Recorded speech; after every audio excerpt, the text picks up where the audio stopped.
এই গাড়ির তো আলাদাই ক্রেজ চলে ইন্ডিয়া, সব মাসে 10,000 ইউনিট কেমনে সেল হয়ে যায় কেউ বুঝতেও পারে না। যে কোনো কালারের গাড়ি লইল সবটি কালারের মধ্যে দেখতে লুকাই লাগে এই গাড়িটারে। আমি এখন ফ্রঙ্কস আলফা অটোমেটিক ভেরিয়েন্টে বসছি, চলো একবার গাড়ির ভিতরে কি কি আছে ওইগুলো দেখি। স্টিয়ারিংও একদম বড়িয়া, নিচে পিয়ানো ব্ল্যাক ফিনিশে আছে, উপরে লেদারের র্যাপ করা, আর সাইডে দেখো প্যাডেল শিফটার দেওয়া আছে প্লাস মাইনাস। এই সাইডে ক্রুজ কন্ট্রোলের ফাংশন, এই সাইডে মিডিয়া কন্ট্রোলের ফাংশন, আর এখানে ফোন কাট আউটা এগুলার। ড্রাইভিং সাইড ডোর থেকে যদি শুরু করি তো এখানে লেদার ফিনিশিং পাইলি ভাই, আর এই সাইডে পিয়ানো ব্ল্যাক ফিনিশিং, সাইডটা power window control, lock unlock আর ওআরবিএমসি কন্ট্রোল।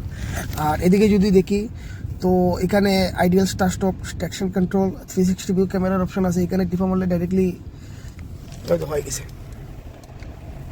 আর এছাড়া এইচইডি মানে হেডসআপ ডিসপ্লে, তো এটা টিপা মারিয়া রাখলে কয়েক সেকেন্ড টিপা মারিয়া রাখতে লাগে, তারপর দিকে অটোমেটিকলি এটা বাইরে যায়।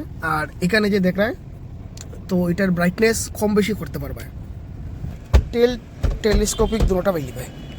যদি গাড়ি কেনার বা এক্সচেঞ্জ করার প্ল্যান করাতে ফ্রন্টসটা কনসিডার করতে হবে। এক সাইডে দেখো না ফুল এলইডি কানেক্টেড আরসিএল,